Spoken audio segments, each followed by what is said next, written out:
Uh-oh. Unmute. Unmute yourself. Can you hear me now? There we go. There we go. I wasn't muted. Yeah, you were. It's okay. The internet, Internet. Anyway, That's how it be. pretend that didn't happen, and we shall say hello there, guys, gals, and non-binary pals, all of whom are loved and welcomed in this space. Welcome to a brand new episode of the Bad Betches, the only Bad Batch focused discussion show, hosted by the Imperial Senate Podcast. I'm your host, Charlie Ashby, and when I'm not muted, I am joined by my beloved co-hosts, Nicky Kumar and Claire Stribling. Hey! Hello, everyone. Greetings. It's been a while, Claire. It was nice to have you back. It's good to be back, man. Here we go. It's good. What a It's nice good to week have to come Freako back back. for. Oh, yes. In all his glory. Just for you, Charlie. Thank you. we need You as well. surfing Chewbacca ASAP. Yes. He needs to go right next to him, so they can look good together. Yep. Get back to a little normalcy here. Here we go. Absolutely. Oh, Matthew. Don't do this to me, Aw. my friend. We're not Kicking talking him. about that here. We don't talk about that here. We're talking about Star Wars. A place where things all good happen. There's nothing else going on in the world. Absolutely nothing. Escapism. Yay.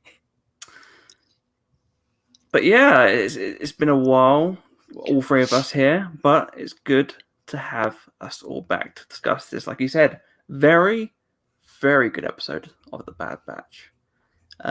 One which I think broke me as a person. Like, I was like, how do we approach this episode in the way that we do this show? Because as you know, we have the 10 out of 10 Lula system. And I just don't think that will work this week. I don't know if we can contain that rating in such a standardized scale. So we may break ranks a little bit. We may break the rules. But that's what we do here. That's what we do. We don't go by the same things that everyone else does. We break the rules, and that's how we do it. So why don't we just dive straight in to this week's episode and start off with our first point. As always, we try to go chronologically, but that doesn't always happen. We might jump around, but who actually cares? We're here to talk about Star Wars. And the first point we have is Imperial Ryloth.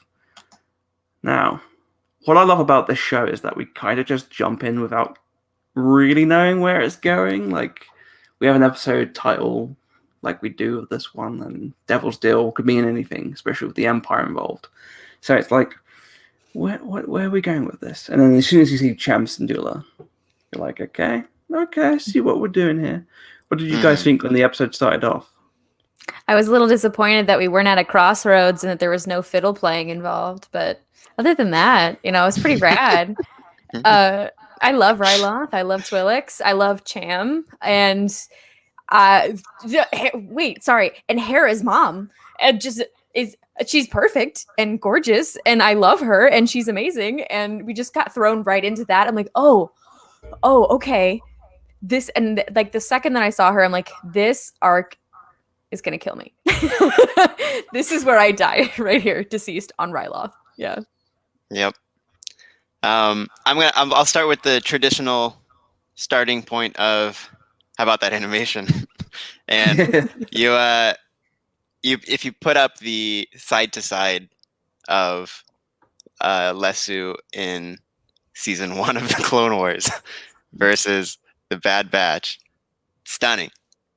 It's of course over a decade has passed since they last did that, but yeah, it's amazing to view and to see, and then getting right into it, and sort of that same feel of the previous episode where we start somewhere. It's like introduce the problem, and then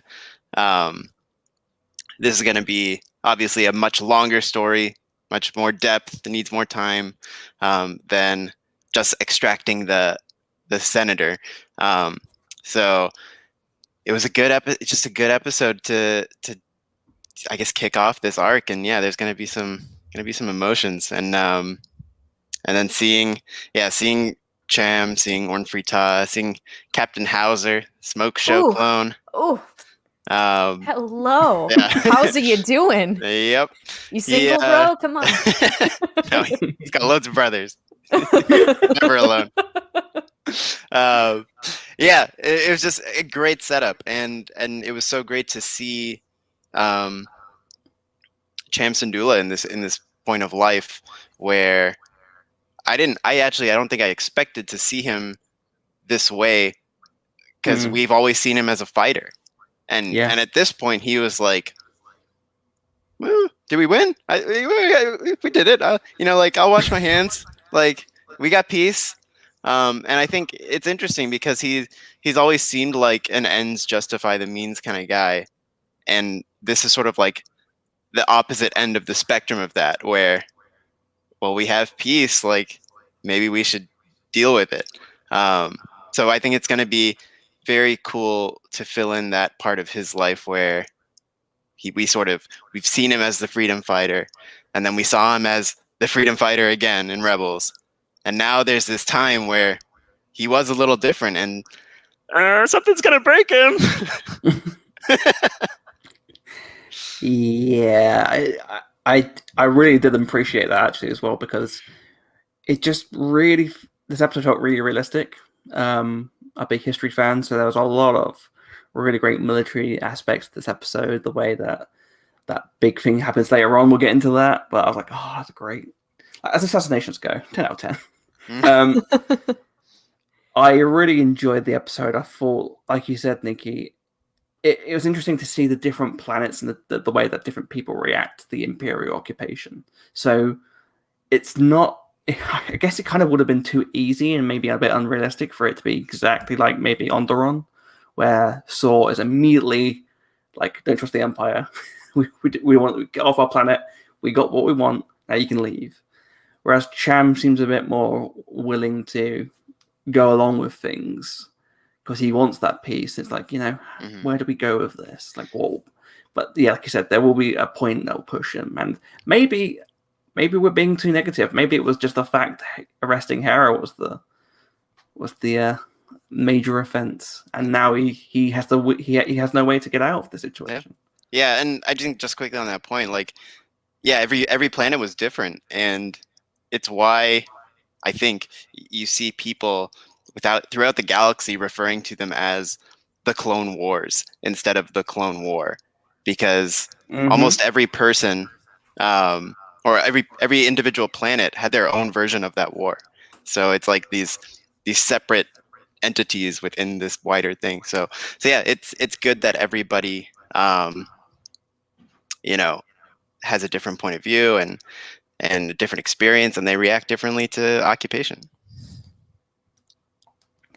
Exactly. It's like real life. It's like World War II isn't just one big thing where everyone fought against one. There's so many different battles and sides and self-conflict within that whole element. So yeah, it's really cool to see where they're going with this and how we see this really great character, because Cham is such a really intriguing character. He was in the Clone Wars, and then having that extra bit of element of being connected to a character that we care so much about.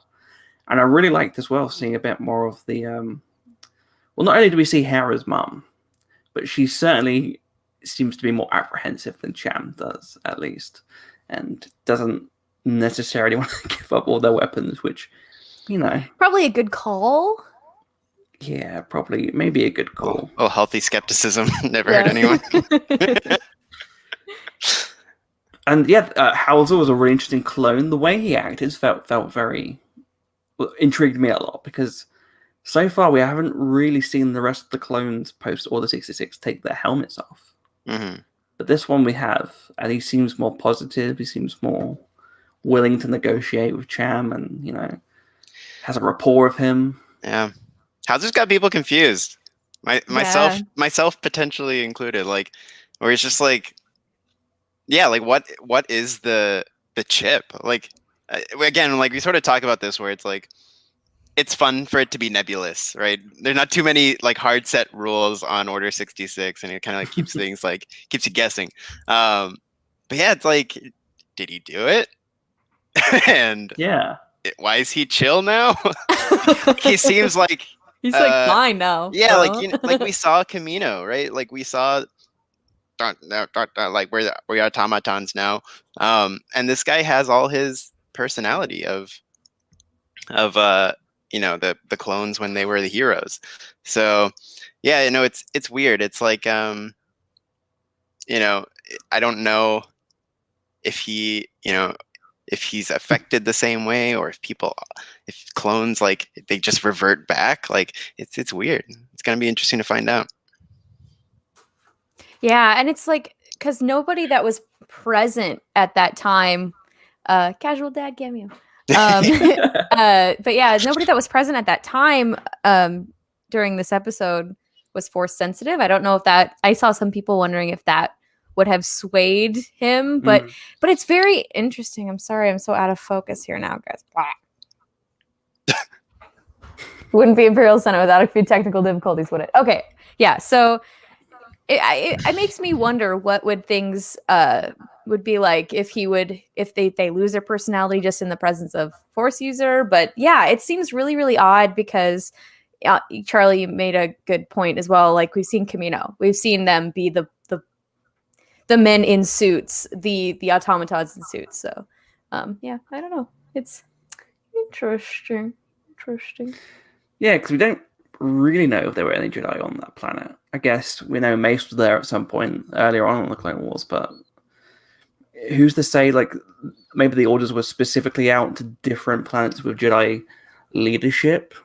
Were they all there? Or maybe it could be even more intriguing, because this episode definitely feels like a setup for a two-parter, especially the way it led off. So it would be really cool if maybe this is one of the clones that Rex has already saved. Or, maybe he's undercover. Oh, I didn't think about that. Hiding that scar. With that beautiful, beautiful hair. Yeah. Just gotta part it the right way and they won't see. Well, yeah. No, it'd be interesting though if Ryloth just didn't have any Jedi and they're not affected. Because like I could see that. I could see because Cham Syndulla is such an effective leader already. It's like, we'll leave the Jedi out of Ryloth. Here's some help. You got this. So yeah, it's interesting though. Yeah, who knows? It makes you wonder if it's like, like you're the Jedi-less clone, and you go back to clone camp, and everybody's like an asshole, and you're like, "What's up?" It's like, "¿Qué pasó, amiguito?" He's the only one with like his helmet off, with like colors. He's like, "Oh god, why is nobody chill?" Yeah, I'm really intrigued to see where they go with that. Maybe it's just the way we view things is different as well. Like maybe again, like the influence of the people on the clones may override depending on like with Rex, he certainly seemed to have some sort of level of like apprehension. Even when the chip was taking over, he had some sort of bits of him that were still fighting through. So maybe that's the case. Maybe like afterwards, he hasn't really got much of an issue with Cham. Like he's high-fiving Cham. They're both having a picnic. He sees one Jedi kid walk across the street, shoots him, and he's like, "So, how was your day, Cham?" And Cham's like, "Okay, just don't arrest my kid, and we'll be fine."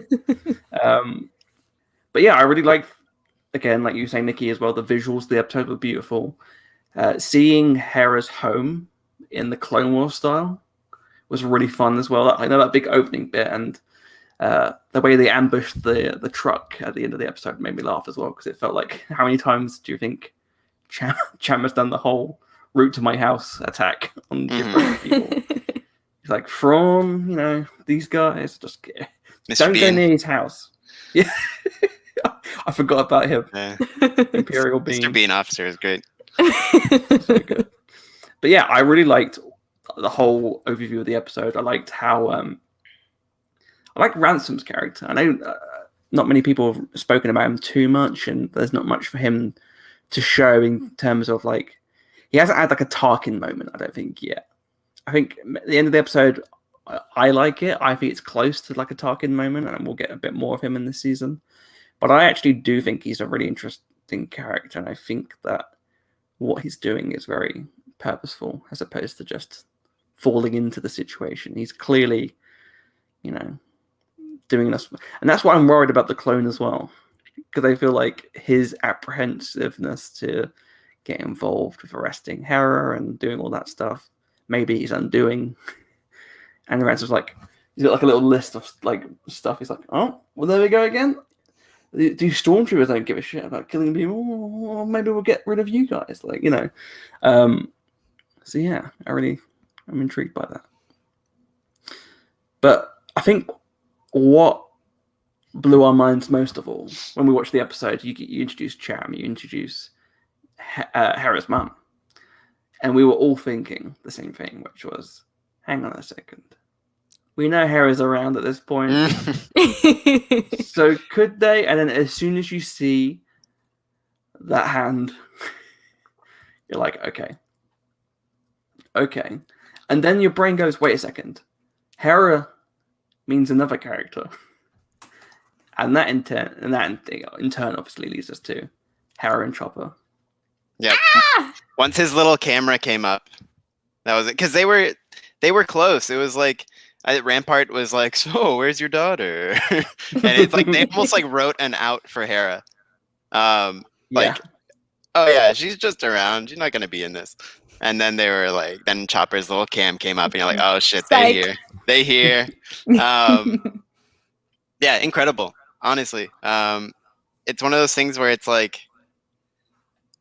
yeah, like based on Kanan, based on all the different ways they've drawn from the other shows, it's one of those things where it's like, of course they could have likely done this, but it's still such an awesome slap in the face from Star Wars.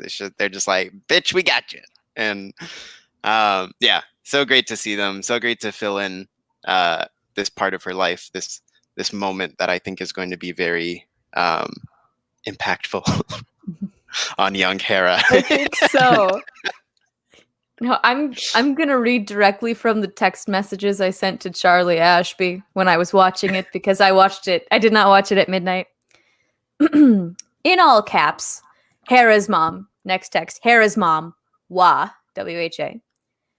Then Charlie goes, what could that mean? And I just sent skull emoji. I'm freaking out. Hera and Chew. I couldn't spell Chopper. Just, of course. Like, I was sitting there trying to rationalize. I'm like, oh my God, you have me so excited. But it doesn't mean that she's going to be there. Doesn't mean that she's going to be there. But then she was. I was so happy, and getting to see Chopper's little clucky chickeny noises again is just so delightful. And yeah. Also, can we talk a little bit about her uncle? What was his name again? Gobi.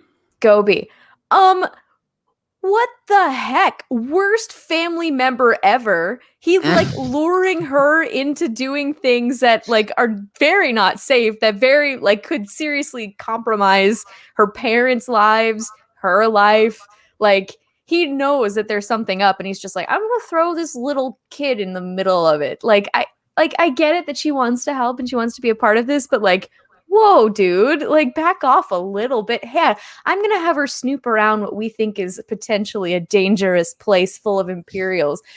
What kind of uncle does that? What? Like, all hands on deck, baby. I guess so. Jesus. Well, it's funny you make that point, but also, are we hypocrites? Because what I thought was really funny was when their ship lands on that moon, and then the Bad Batch lands, and then like Omega's just sitting there like, hey everyone. These two groups of people in the middle of like conflict are like, here's our kid. We just brought along, for the journey. Yeah, it was very much, do you want to learn to drive? Okay, move out the way, move the guns out the way. And you sit in the steering wheel. Yeah, I thought it was really fun. I really like the character. I don't know if it's like a actual like maternal or paternal uncle, or if it's, I can't remember. Was he in the Clone Wars or not? He was in Clone Wars and Rebels. Yeah. Oh, okay. Mm-hmm. He I think it was the Ima Gundai episode. He was in that a lot, and he was of course in the one where they try to steal the carrier or blow up the carrier. Wait, that was him. With Numa. Wait, so- he was the other guy with him. Yeah. Oh my god! He I also- also watch these. He also created the Resistance sidearm blaster. It's called Nice. like the Glee 44 or something named after him. So, Gobi for life. He seems much more childlike in the Rebels episode. Mm, Mhm. potentially, yeah. Because maybe he's just like he's been through shit. Yeah. I mean, yeah, I would imagine so. Like, hello, Hera. Yeah. Couple stun blasts to the head will Yeah. do that to you. Yeah, bless him. Yeah, I knew like I'd noticed him from something. So I just assumed it was Clone Wars that he was in, Mhm. and because it's been a while since I watched those episodes. But yeah, I didn't think it was the same as Rebels. That's interesting. I have to go back and watch those ones now. I think. I really did like Hera and Chopper's like just them being in the Clone Wars style. Like we've got Kanan, we've got Hera, we've got Chopper. We need to see a Zeb episode. Yes. You know, That'd be amazing. Actually, I'm gonna be honest with you. If there's a Zeb episode, it's gonna be super sad. That it would be for sure. Yeah. well, not necessarily because it might not be straight away when they. I mean, the Imperials are about to just lay waste to them. Maybe, Think about the timeline. It's got to be pretty soon.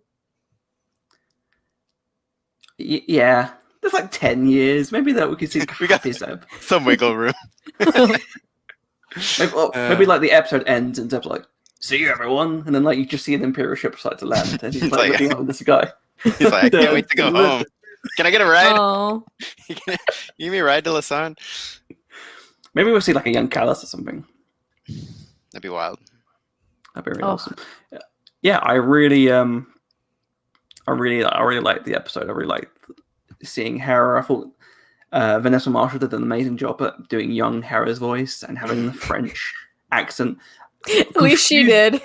Confused by people who don't understand why she had a French accent. It's like, well, she's from Ryloth. What are you Yeah. talking about? And then at one point, like in the Cham Syndulla episode of Rebels, she like slips back. She gets like angry and she slips Mhm. back into that old accent too. Like that's her home. Everybody from Ryloth sounds like that. Like, come on now. It's good to have a French accent. Yeah. Ooh la la. Wait. Ooh. Oui. I mean,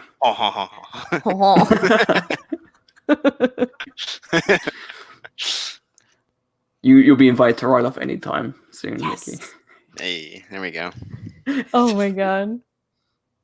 But yeah, also go to that. in front of another thing that just like made me laugh and was like the cutest, most like I am not in touch with how serious this situation is. Really. But the one thing that like reminded me just how like not in touch with the situation she probably was. You're outside the Imperial stronghold where you're not supposed to be, like where nobody's supposed to go. There's no trespassing, and you decide to lay down and look at the clouds. Oh, sweet child. I don't think we should be entrusting you on weapons runs and things like that. Love you, Hera. But maybe we have not like figured out the severity of what's going on. Maybe we should be a little more careful with this one. I think we've got to be. I think we're being too harsh on Hera. She was accompanied by a grizzled Clone War veteran. Yeah, where were his sensors going? Yeah, you should have been watching. Another thing I noticed, which I really love, is that they've gone back to Chopper as himself in the credits, which I love, as opposed to Yes. that final Dave Filoni reveal. But it's himself playing him. I really love that, and I hope we get to see more of Chopper murdering people next week. He's like, maybe this is his like retirement mode, Mhm. and then like he gets pushed back into the game. He's nanny droid right now. Yeah, Yeah. absolutely. He is. Yeah. Chopper teaches Gonki to kill. Next episode. You're doing it all wrong. Oh, he's trying to kill me now. Yeah, I really loved the two, I think including Hera was a really great move, and I know people are going to do the whole small galaxy thing. I'm not going to go out my soapbox too much this week, but I will say again, it's a stupid complaint, and I just don't see the issue when the whole point of the show is about dealing with the ramifications of the Empire and the way this affects different planets, and when you have major key characters in this rebellion and uprising against the Empire, naturally you'll include themselves and their family members. I made a joke on our Twitter feed of like, wait, seriously? Caesar and Cleopatra met each other, happened to meet each other? Seems a bit unrealistic. A bit of a small Earth, isn't it? Small Earth. Like, yeah, when powerful people in a happen to interact, there's a reason for it. It's because one conflict, natural.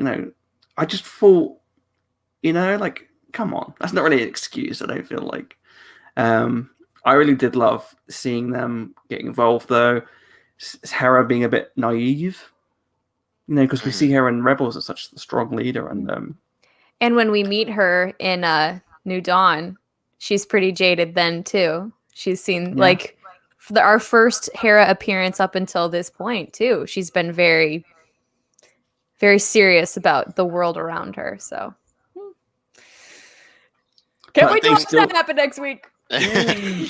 Well, one thing I loved especially was in the sort of like retroactive characterization of Eleni, I think was her name, how similar they are.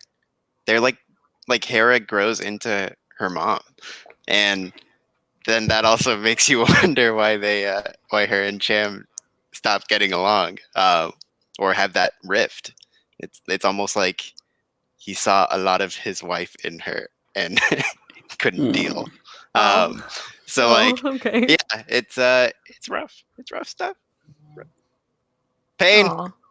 Pain. Pain awaits. Any hope I had of her surviving has been destroyed, shot through the head by a sniper. Oh no!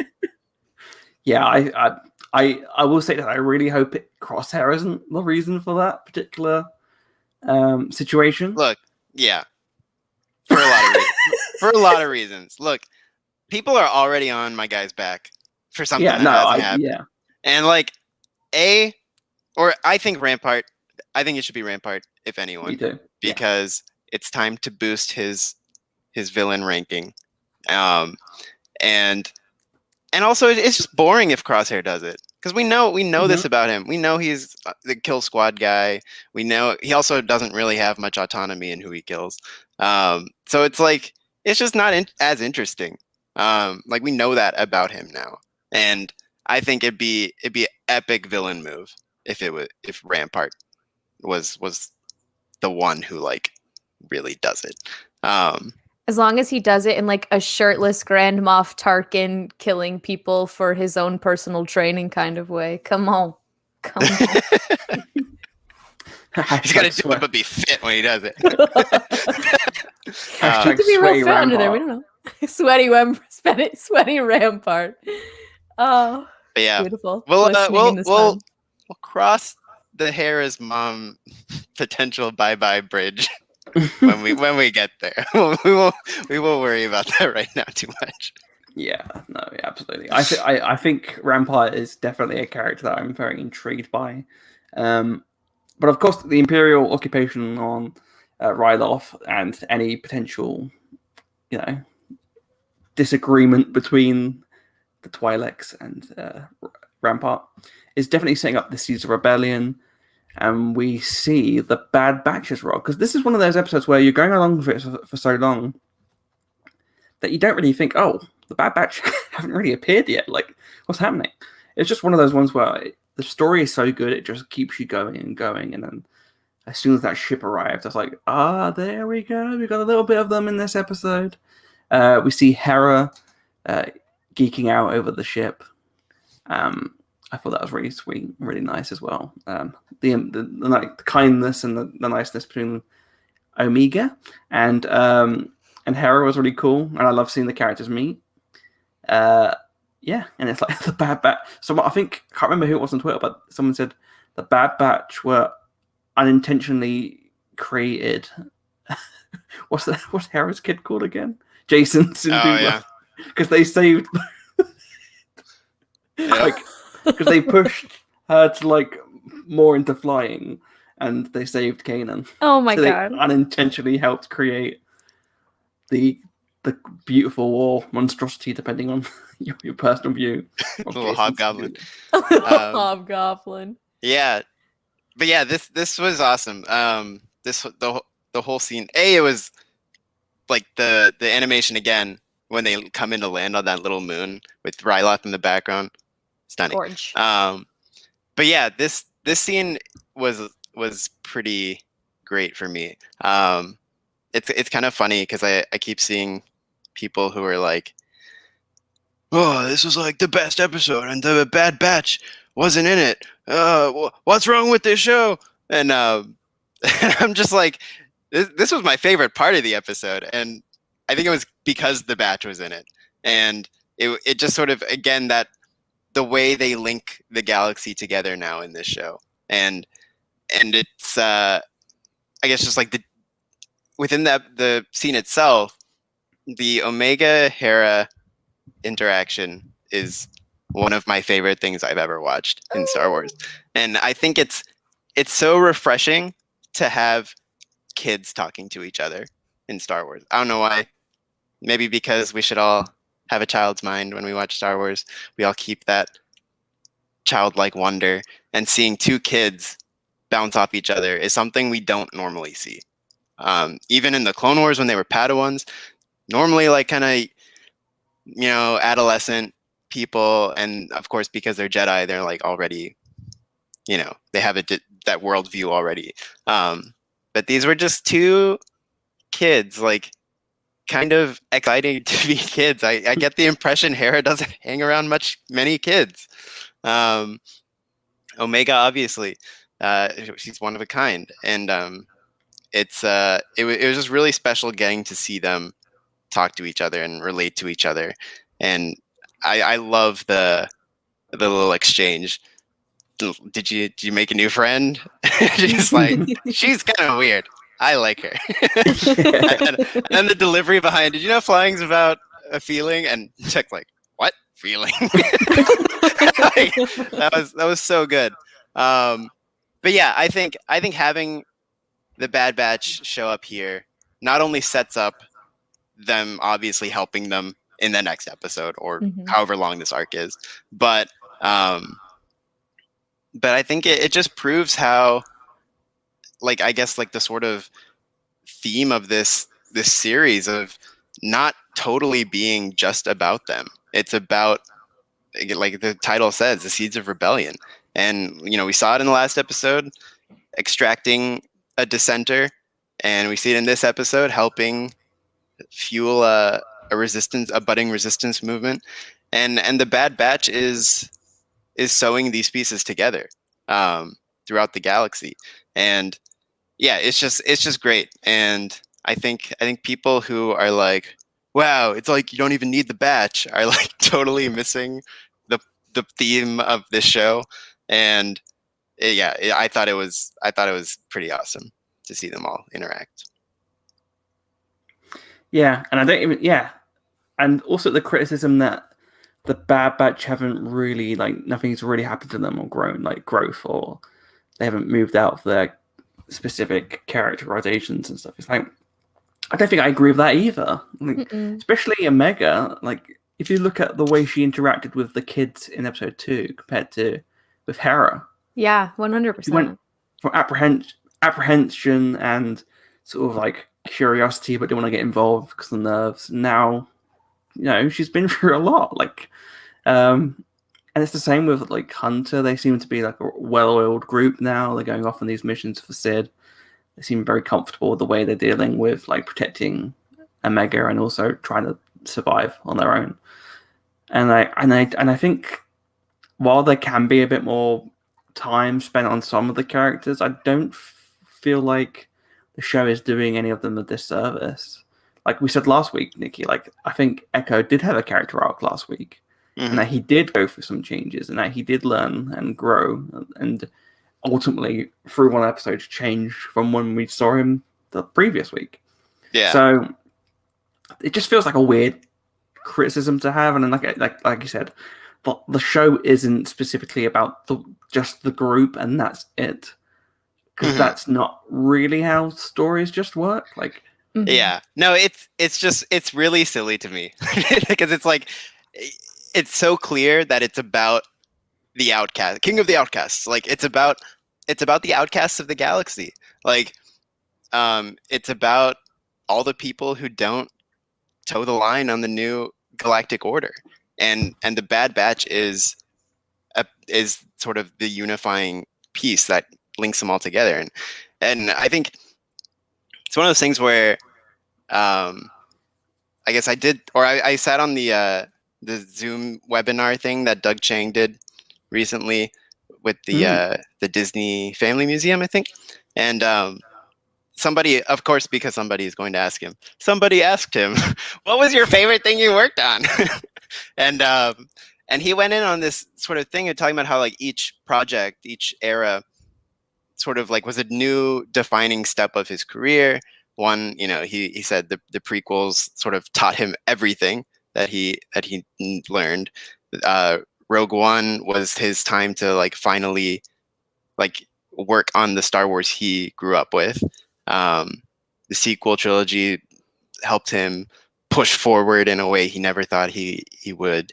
And then Mandalorian was a way to sort of like tie things all together and pick from different things when relevant. And that got me thinking just about how much the Bad Batch is like the Mandalorian in that way, where it's this hybrid where you're able to take from different aspects of different shows. We've seen Clone Wars get its shout outs for obvious reasons. Rebels, Resistance, even. It's this opportunity to pick from all these different spaces, and then sort of link them all together with this core group. And then I also thought like maybe it's more than just that too. Maybe it's also the storytelling structure is a hybrid, because it's not just the anthology sort of the Clone Wars. It's not just the focused group story of Rebels. It can be both. It can wear multiple hats. It can be this focused story where they have their very own path, but also branch off and show how the galaxy's changing, how all these groups are starting to form in different pockets. And it just sort of, it goes to show like how big this movement is and how people aren't gonna stand for the Empire, which, spoiler alert, a lot of stories came out about people not standing for this Empire. So yeah, just the idea of like this show not knowing what it is, I feel like people just don't see it. And it's like do they, I don't know if they need like Cham Syndulla to like look in the camera and be like, guess we're all the Bad Batch now, and then they all like raise a glass. I'm like, hey. It's like the Bad Batch is not just Clone Force 99. It is the people standing against the tyranny of the Empire. So yeah, I think the idea that the show is failing in not telling the right story, or wow, the best episode ever barely used the main characters, like that's not what it's about. It's so much bigger, and I think it's gonna be a pretty crazy ending. It's gonna come together in a lot of cool ways. Yeah. I like how it's not only how the events of the galaxy have affected the Bad Batch, it's how the Bad Batch affect other people in the galaxy. It's not just about them. It's about it's not just about their own personal journeys. It's about their impact as well. Like, simply put, like they have an impact on the situation that's happening right now. Mm-hmm. And I think we're going to see a lot bigger impact next week. I love that point you made, Claire, because it's true. And it's also true, I think, of people keep saying, oh, why do we keep seeing cameos as well? And I was talking about just the way, like in real life, how people do get involved. And you see like these different groups of people get involved with each other, whether they're good or bad. And that's because that's how that works too. Like the reason why Trace and Rafa got involved is because they were fundamentally changed by meeting Ahsoka, because she's a good person, and she inspired them to be better people, and they're doing these jobs to help improve the galaxy. And they don't have to, like you said, Nikki, it's not like they have to go, hey, Bail Organa, guess what? We've got the specific, plums you needed for the space run. Let's go off and see Leia, your little kid. Like, you don't need to do that. That's not what the show's doing. It's there to, it's there to explain these different reasons. And like you said, the Jedi had an effect on the galaxy. That is what George said. Like, there's a reason why the clones are the way they are. There's a reason why Rex is the way he is. It's all these people are changed by the way we react to people, and in return, they change each other. So that's why this stuff happens, and that's why these, funnily enough, these very, the outsiders, like you said, come together to fight against the overarching evil, and why they make a rebel alliance. Remember, they're an alliance of rebel cells. Mm-hmm. And yeah, it's not going to be completely perfect at the beginning. That's the whole point of Rebels, is that the different cells are on their different planets, and they're all built up and have to be brought together. So that's, Bad Batch is about how people affect Bad Batch and vice versa. And again, I feel like, it's a good point. Like, we're all the Bad Batch. We're all fighting against the tyranny and observing the changes. Yes. And I think that one thing that this Disney Plus era of Star Wars has also taught us is that everything is very interconnected.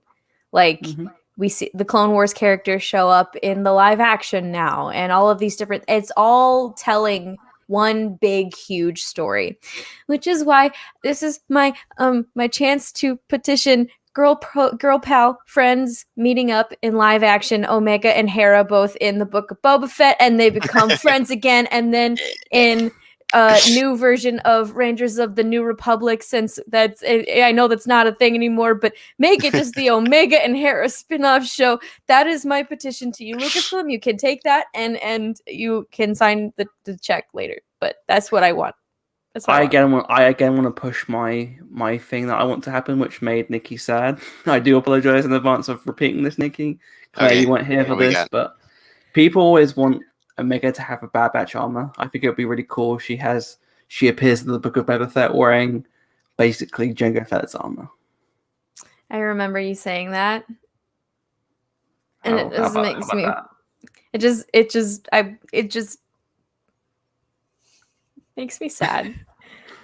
It makes me so sad. Wait, isn't Boba's armor technically Jango Fett's? Yes. Well, unclear. Well, I think Mando makes it pretty clear. Well, the helmet is definitely different, I think, because he blew one up.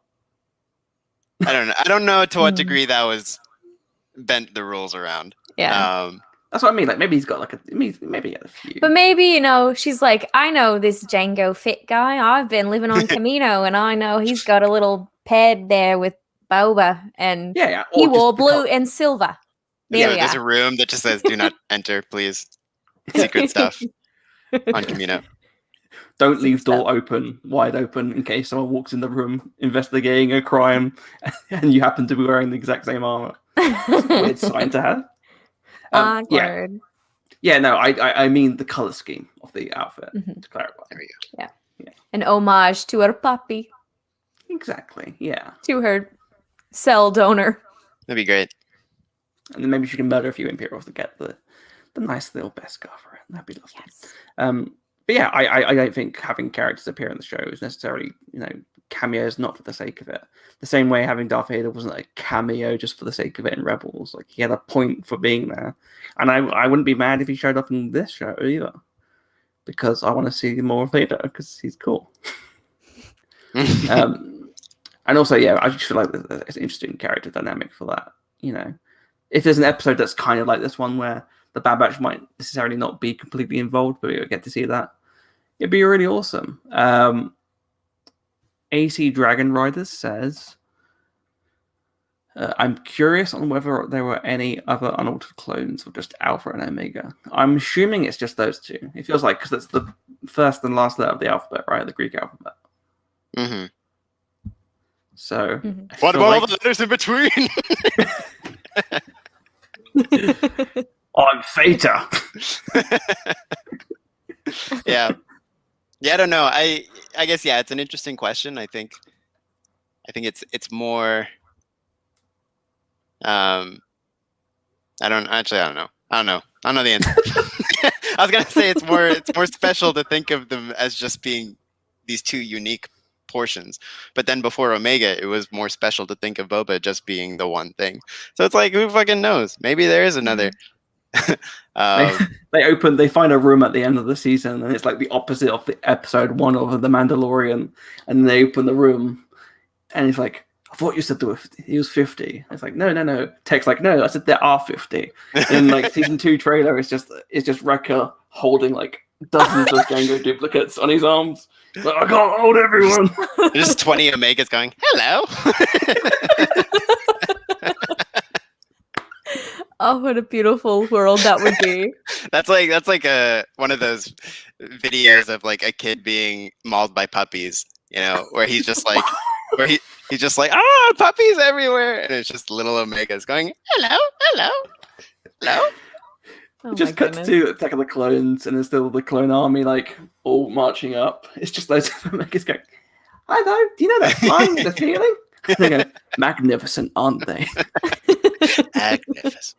Yeah, that'd be hilarious to think about. Yeah, I don't know. Really interesting to see. We get to see more of those characters.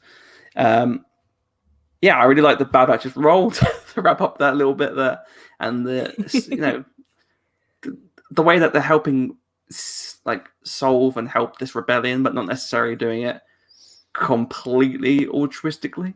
If that makes sense. Mhm. They like we're getting paid for this sort of thing. Like it's good work, and I feel like Sid is probably more of a positive, has a more of a positive impact on the galaxy than other people. Mm-hmm. But I have one little more rant to go on. Look, this is the space to do it. This is our time. Yeah. So just because around this topic, I saw a lot of the language of the show not doing it right, or failure to like understand what it is. And sometimes I just wish there was a little less ego in fandom, because a lot of the time when people don't like something, there has to have been something wrong. And the show had to have fucked it up because they didn't do it right. That's why I don't like it. And so it's a problem. And I wish people would just remove themselves from the equation a little more in that regard and be like, well, maybe it's just not for me. And maybe that's it. Because I don't talk about it that much because I'm not that kind of person to like super complain online. But like Fallen Order for me was not a clicking thing. Like I did not fall in love with it. But I can also say it's a very well crafted game that didn't really do anything wrong. It just wasn't for me. I played it once and I was like, cool. And I was done.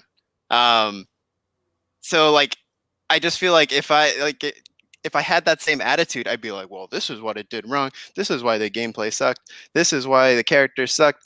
And like, it's just, that's not the case. Like it was good for what it was. I just didn't super connect. So I feel like there always has to be this angle with some people when they want to say, I don't like it, but they don't want to say that. They don't just want to say that. There has to be something wrong. So that's one of my big complaints with the Bad Batch, because the show is doing its work and the writers know what they're doing. They know the ethos of the show. They know the themes. They know the characters. They are doing that work. There's no fundamental failure with the Bad Batch. It's good. It's fucking good. And if you don't like it, you don't like it. That's fine. But you don't have to blame the show.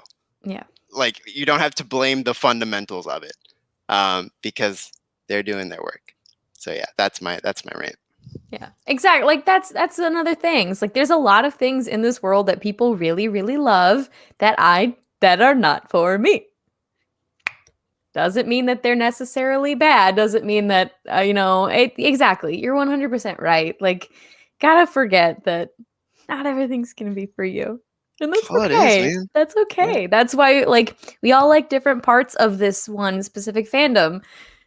It's okay. It's okay. It's why the buffet metaphor is so good, Mm-hmm. right? Mhm. It's like, yeah, maybe there's a perfectly good lo mein, right? Like on the thing. Maybe I just don't like lo mein. So I'm not gonna get it. But there's probably nothing wrong with it. They probably did a great job cooking them noodles. Like I just don't want it. And Yeah. so it's like I don't have to go on this thing. Well, the fundamental failure behind Lo mein. is the soy sauce was not done totally right. It's like just fuck off and accept you don't like lo mein. Anyway, Star Wars is a buffet. You pick and choose what you want to eat. You don't have to eat all of it, and you don't have to shit on the things you don't want to eat. Bam. There we go. Bravo. Yeah, I completely agree, and I don't like the idea of also claiming that. I don't like the idea of claiming that if you don't agree with these ideas, that you're not critical in any way. Like, that's my whole damn job is to be critical. Yeah.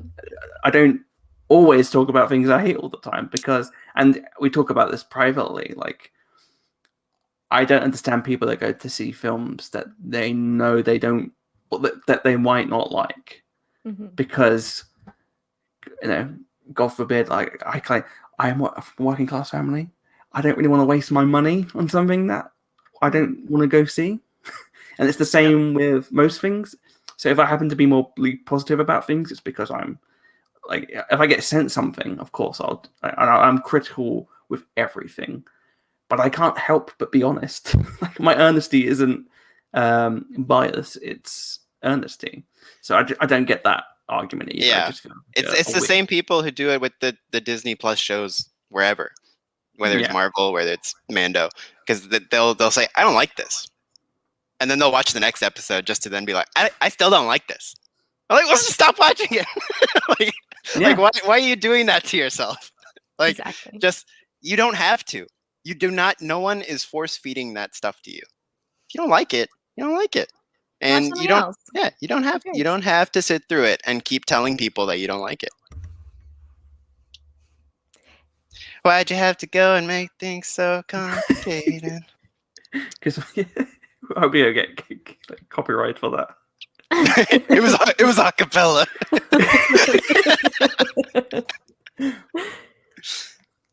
Exactly. Exactly. Like, yep.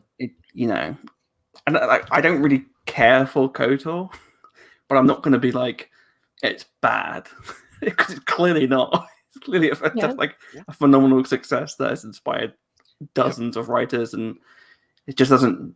I don't gel with it.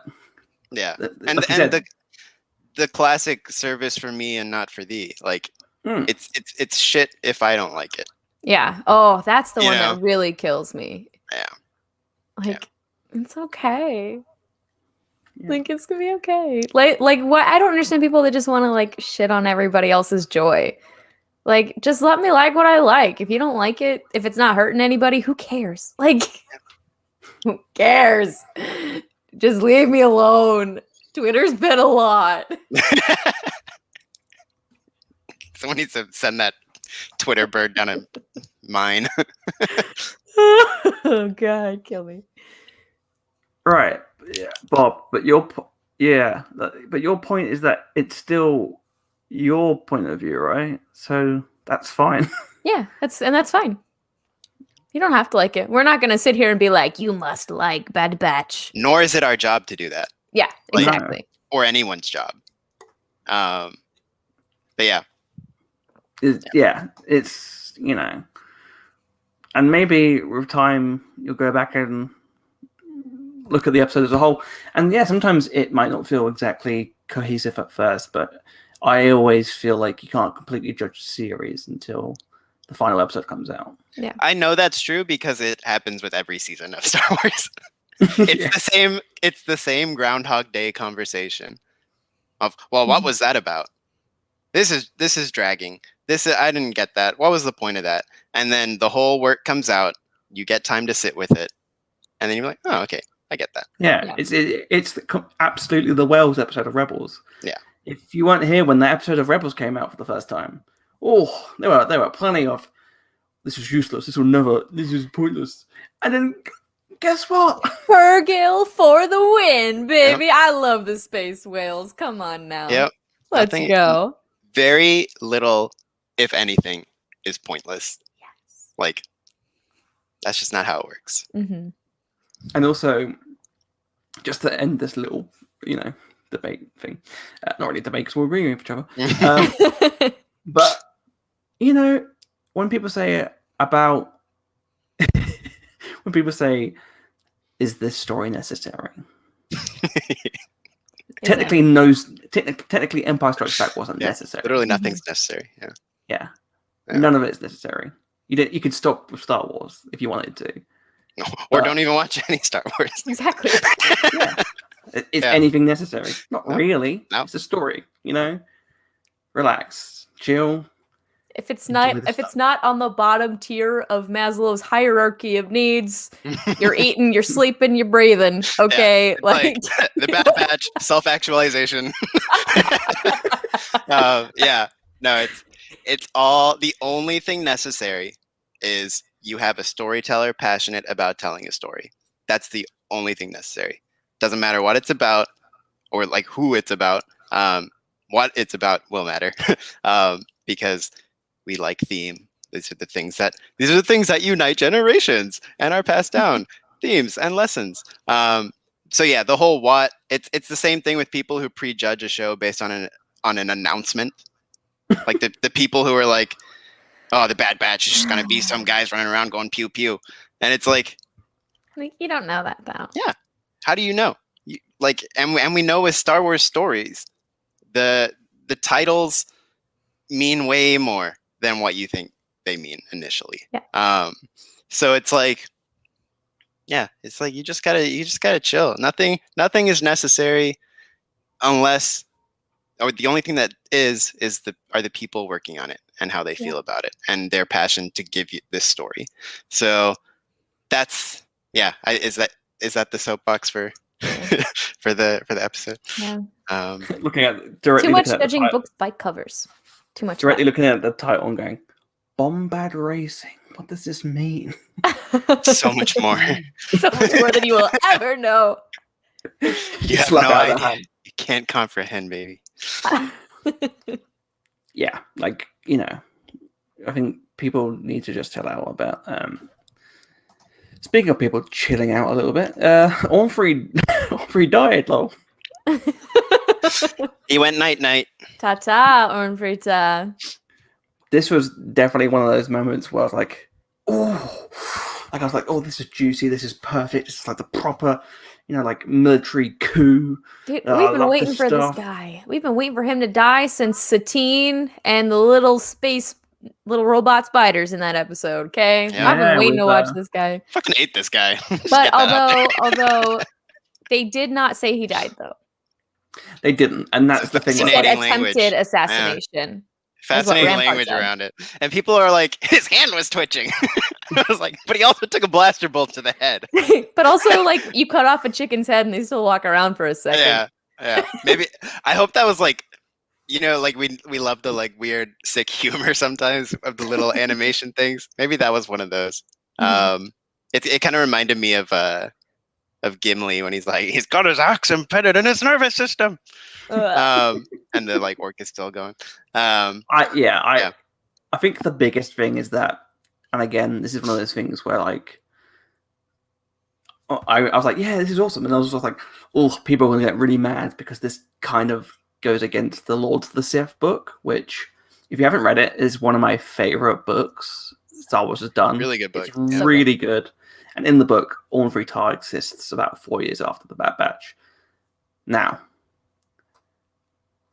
like people saying attempted assassination. Yes, that phrase was used, and they could potentially, if they wanted to, be like, he survived, but like he's very injured or something. They could do that. My other point is that if it does overwrite the book, who gives a shit? Because It's one of those things, yeah. it's like, What's better? Like, so I think that's an argument. Like, what is the better storytelling choice? Is it to tell? Or God, but yeah. Sorry, I love the book. It has one of my favorite written Vader elements. The way Vader talks about himself and how like the way he describes how every walk is painful, like the metal, like it's so good. and the spikes into his like head is like horrible, and love it. Does this episode change the way I've now react and feel to that book? Not really. It's a story, like it's a book, you know, like it doesn't necessarily have to. And even then, it could be just a story told in universe, the same way that, like, spoiler alert, but most history stuff, facts we know, events didn't happen that way. It's written by people. It's changed, and things, you know, get evolved. The winner tells the story. So it's the same thing in regards to that. Like, who really cares? Like, if it really affects you that this book doesn't line up completely with this animated show, and it's like, why? It's like, you know, what did it really change either? Like, at the most like fundamental levels, did it really change that much? Probably not. Not really. And it's like, yeah, I don't know. And you know, people have all sorts of different opinions on canon. For me, I think canon for the sake of canon is no way to live. I think you obviously don't want to be. I think it's important not to contradict things within the same medium. I think that's obvious. But you know, in 20 years' time, I don't want to sit here thinking about a show being shackled because 5 comics did something. Like, to me, that is not the way forward. So like, yeah, I don't mind these little, like, if it is like truly him dead thing, like, to me that doesn't bother me one bit. I think this is the more interesting storytelling option. I can't even remember the role he played in Lords of the Sith. Me either. Like, that's not what it's not what I remember being good about that novel. So doing a choice where the Ryloth system of power is totally overturned by the Empire, and you know, this sort of like inside job assassination, that is way more interesting than what his role in that book was. And it's such a beautiful, clever tactic on Rampart's behalf. Like, the way he can, because he was like, you're watching him, you're like, is he like cowardly? Like, is he weak? Like, he's like, we surrender immediately. So I was like, well, he's not a very good character. And then you find out that, yeah, of course, he's just rearranged this. So one, he can get rid of this useless politician who doesn't care about the people, but also he gets to milk the resources and the people and makes the only credible threat against him a villain. Yep. And, you know, like they framed it perfectly. And so I thought that was a really great, clever storytelling choice. And it's what we see in real life. I mean, look at how many assassinations in real life of politicians have caused wars or conflicts. Yeah. You know, this is... Yeah. Rampart watched a lot of Game of Thrones. And then, like, yeah, on the same side, since this is something that Rampart clearly orchestrated, what a perfect device to say to the people of Ryloth, there is danger. There is danger. The Empire is here to protect you. That's what we're here for. Your senator is dead. We're here to protect you with the might, all of the might of the Empire. This is a perfect opportunity to show them, even if it is fake, and of their own creation, it's a perfect opportunity for them to be like, hi, this is how the Empire will benefit you. Let us take over and have our fascist ways known. And the danger is your neighbors. Like, it's perfect divide and conquer. Yeah. So yeah, it's very sneaky, Rampart. but we're on to you. Rampart. I'm a snake. Yeah, and also just having the gratification of one of my fave characters taking out Ornfrita. I was like, yes. Yeah, pretty much that, or just Yeah. a senator that has imperialistic, like is more imperial. Mhm. I wouldn't be surprised. I think we see the same. I think we see the same in, I don't know if it's a book or something, but I'm pretty sure that what's his name? What was Ahsoka's friend called? The dude Lux. who was a separate. Yeah, Lux. I think he becomes an Imperial Senator as well. Yeah. Well, he works with the Saw's people. Yeah, the partisans. Yeah. Oh, does he? That's the Inferno Squad novel. Mm-hmm. Goes into that, I believe. Yeah. Okay. But I don't know that. Like, I don't know the time frame. He may have been in the Senate for a bit still. Yeah. And like, if you think about that move, wanting to put an Imperial governor in there, like Ornfrita, we see in this episode that they, like, the people of Ryloth don't trust him or respect him. Like, he's here making a speech in front of all the people, and it wasn't until Cham steps in that anybody bothered to, like, give any respect to the words that were being said. He would not have been a effective puppet. He would have just been somebody that the people of Ryloth would walk right over. Perfect opportunity to get rid of him and put in somebody that they will listen to. Mm-hmm. Yeah, Rampart immediately saw where the power was. Yeah. If he didn't already know. So yeah, it's a great dynamic to have explored and continue to explore, because this story ain't over. Yeah, Imperial politics is one of my favorites, because again, it's based on real history. It's assassinations, it's political intrigue, it's political maneuvering, like King George the Sixth says. Sorry, that makes me laugh. What a wonderful way to bring attention to someone in the chat, as His Royal Highness can tell us about political coordinates and also, like it's that, but it's also, you've got to remember, it's the same as like the Soviet Union. What do they use? They use not only the behind the scenes manipulation and repressing free will, but they also use propaganda as a key tool. And it's the exact same thing the Empire does. They use propaganda for their own reasoning. So you know that they're going to have like some sort of visual aid or something, or like fake hologram of Cham killing Ornfrita. So it's interesting to see where they're going with this, and I hope we get a bit more into that detail, and I hope we get to see a bit more of the political maneuvering around, like with Rampart, like in the way he's manipulating stuff. Because I feel like we will maybe potentially see him trying to manipulate or use the clone troopers, maybe even the Bad Batch, maybe even Crosshair. Maybe there's a point where he goes too far, and he wants to step down. And he's like, well, if this doesn't work, then the clones are just out. There's no point in using them. So we have to go with the Stormtroopers. Which, again, one of my favorite things about the show is the idea that the Stormtroopers are there because, one, it's easier to brainwash them. And two, through, like, just, like, not actual brainwashing, but, like political propaganda. And also, I love the idea of the fact that it's just cheaper. It's just cheaper. It's cheaper. Yeah. Why make them when they can make themselves? Palpatine formed the Empire to break contracts. That's about it.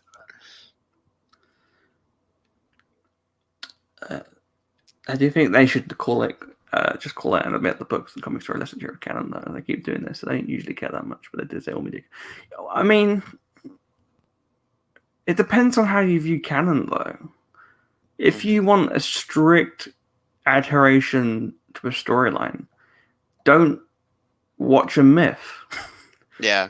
Look at King Arthur. Yeah. Like, King Arthur started off as this Celtic and, like, Welsh tale that over the year, like, if you were to go back in time to the first retelling of King Arthur and told them the key parts of that story, they won't know what the fuck you're talking about. What do you mean there's a sword and a stone? What is the lady in the lake? What are you talking about? The myth gets added to over time. It's the same with real history. Like, there's a lot of stuff like the War of the Roses wasn't called the War of the Roses until I think like the 1800s. Like, it's just how life works and that these stories work. So I don't think that it really matters. If you read the comics and it's fun and interesting, good. That's what stories are there for. Just don't rely on everything too much. Like, George always said that the visual media takes proclivity over the books and the comics. So if it helps you out personally, then yeah, I guess you just take the TV and the movie stuff more seriously, but don't let that affect what you're doing when you're reading the books and the comics, because they're stories, you know, they're not there to, like, if you want that, read a data bank, like, with a Wikipedia page. Wikipedia, yeah. No, that's the thing for me. That's like the thing about canon for the sake of canon. Like, just to say it's canon, to me, that's not worth being so strict about. And I think also, it's like, well, what is canon? I think the thing I always remember is Pablo Hidalgo saying, the canon event is Han and Greedo walked into the bar and Han walked out. Like, that is the canon. And then reports vary. Like, that's the wiggle room. So yeah, I mean, if your version of canon is, well, this guy had to die here or he had to be alive here, then yeah, maybe you're gonna have a hard time sorting things out in your head. But I think it comes down to, like, what is fundamentally being changed? Is the fundamental of the story being altered? Not really. So yeah, it's kind of you take it how you see it. I don't think there's like a point to define it so strictly. I mean, one of the most iconic lines in all of Star Wars has to do with certain Obes Kenobes going from a certain point of view. Like, I was right from a certain point of view. So it's just, at the end of the day, everybody can view the same car accident at an intersection, and someone could be like, they totally, like, this person is the one responsible, and you're like, no way. Like, everybody intakes things differently in real life and will retell the story in a different way. And so I'm not I'm not too worried about it. I'm not too worried about how it's retold and built upon. And then I know I keep talking about it, but just approach it like a historian. Think about, look, if you want to approach it that way, just do it. Like, you can still keep these books involved. Just think about the bias, like who's telling the story. If it's written from a certain character's point of view, like in a certain point of view of the comic, the book. Like, if Garrido is telling the story how he went into the bar before he got killed, I'm sure he's like, Han Solo's a loser. Like, I walked in and everything's about to go well. Just let me put my pen down and then let the book stop. Like, I totally had this guy. Like, think about the bias. Think about the reasoning for the story. If it's like pro-Imperial, you know, and maybe it's just the way it's told. Maybe this is the same. That's what I love about The Last Jedi. That last scene with the kids telling the story. Yeah. They're not retelling the Battle of Crate from A to B. They're children telling a story. There. Kid being like, is this canon? Like, you know. Because the myth is what's important. Yeah. Exactly. Yeah. And just treat the same with the books and the comics. Like, maybe that's a story that gets told in the universe, you know? And it's like what Ahsoka says. There's always a bit of truth in legends. Which is why I don't consider Legends books being irrelevant, because they're just stories told in this universe. And that's why Thrawn exists, actually, and that's why all these other character names and stuff point out. I just view all the post-Episode 6 Legends books as stories told by kids throughout all the years Luke was hiding. Yeah. Just don't let canon stop fun. Yeah. Like your enjoyment should not be very linked to canon. Like, just have a good time with a good story. Yeah. Anyway, before we get into our overall thoughts and score, we'll get into that in a second. Please do give us any questions. We'll answer them after we give our scores, and yeah, we'll get as many as we go through as many as we can. But yeah, why don't we get into the thing we love the most? The Lula scores. Claire, why don't you go first? Because it's been a while since. Oh, I know. I'm scared because I really, I really love this episode. I feel like this is going to be a weird ratings week because I am going It to is. it's Yeah. going to be I'm going to continue to rate out of 10 for myself and not surpass that. But I really enjoyed this episode. Seeing a sneak peek into Hera's upbringing was not something that I ever expected from the Bad Batch, but I'm really glad that we do. I love Cham Syndulla. Any story with him in it is instantly more intriguing to me.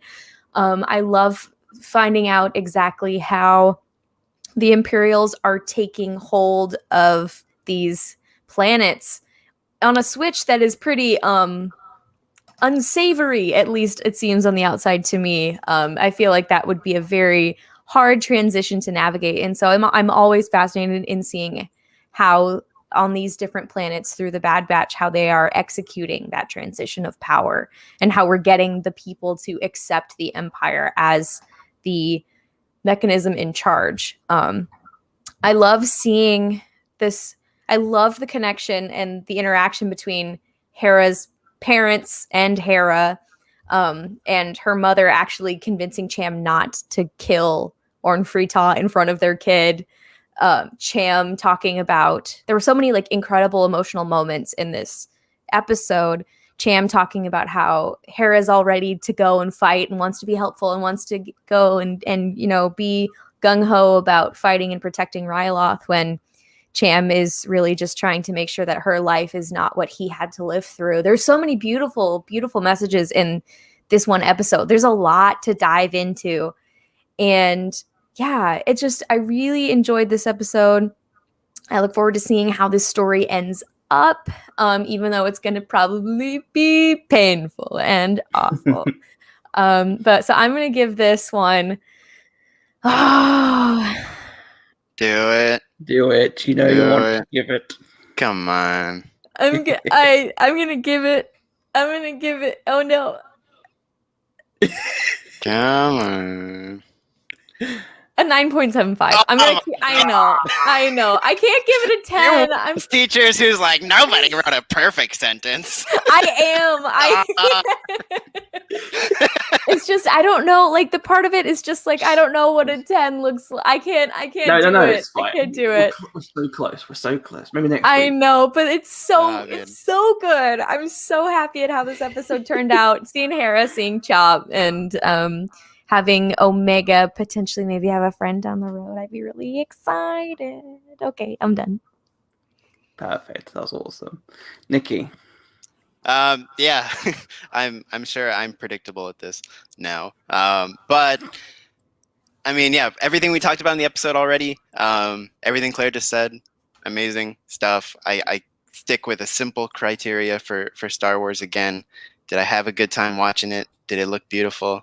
Did I love the characters? Do I love the craft? Do I have things to think about? Answer is yes on all of those.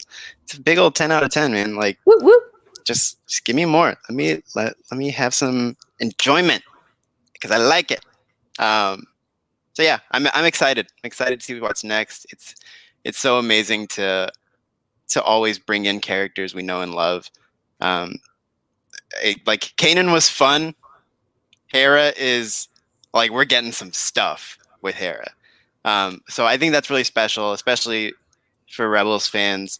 For people who love the Ghost Crew in general, it's going to be great. It's going to be painful because we know the rifts that occur in the Syndulla family, and I think if you brought them this far, you may as well make that part of the story now.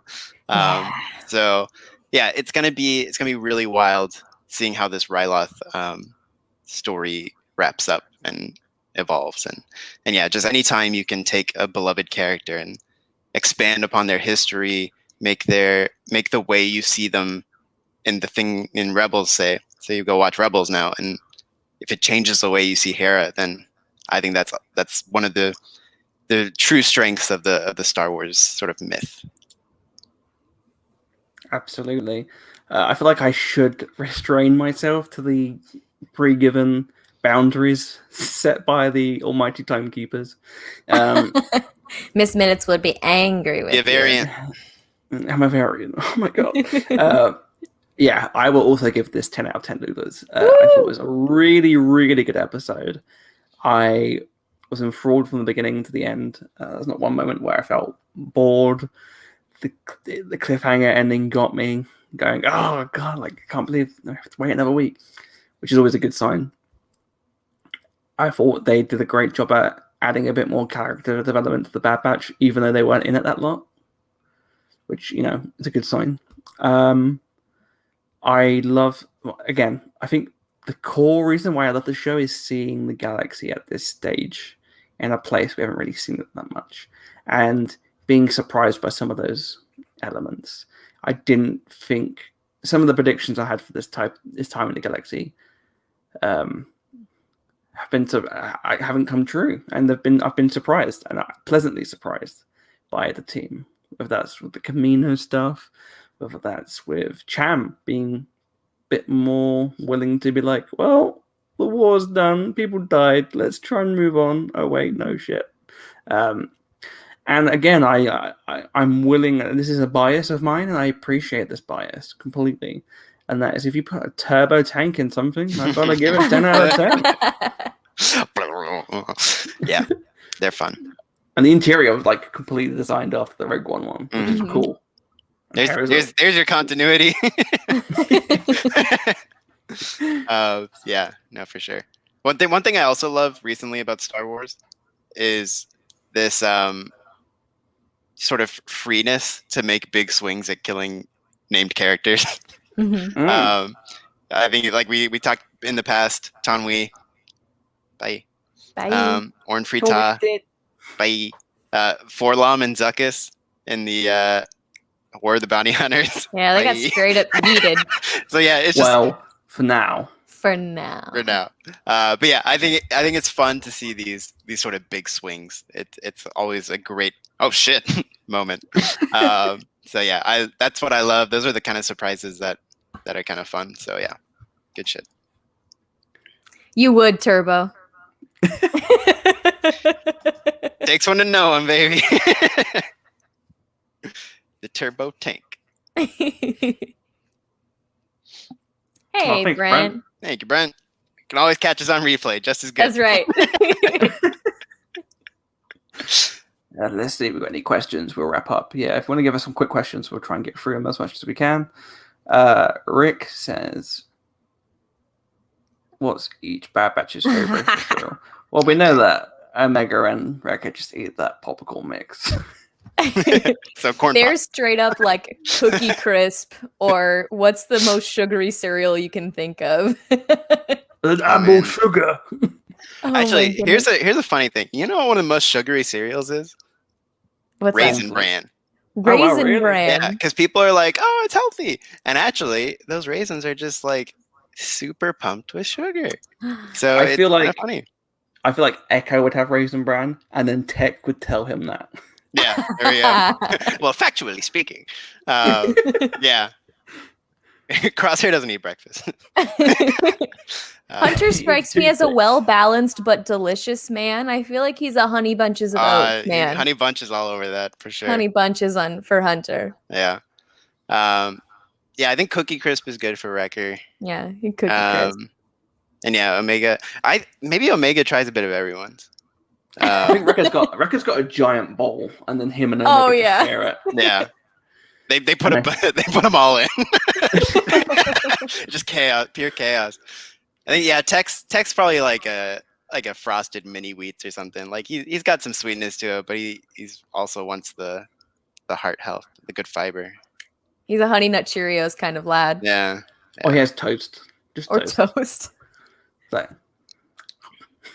and I think Crosshair is like, do you know how many nutrients I get out of wood?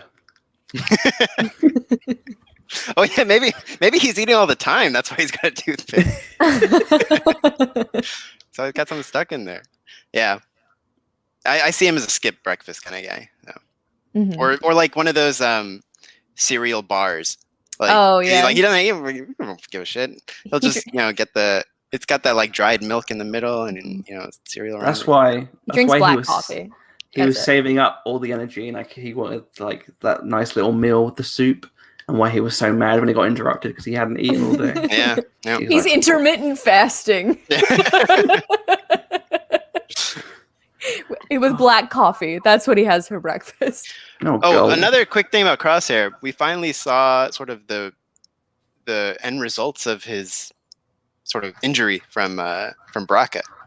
Yes, and I have to say, the Imperial Burns facility did a great job there. Oh yeah, he looks pretty good.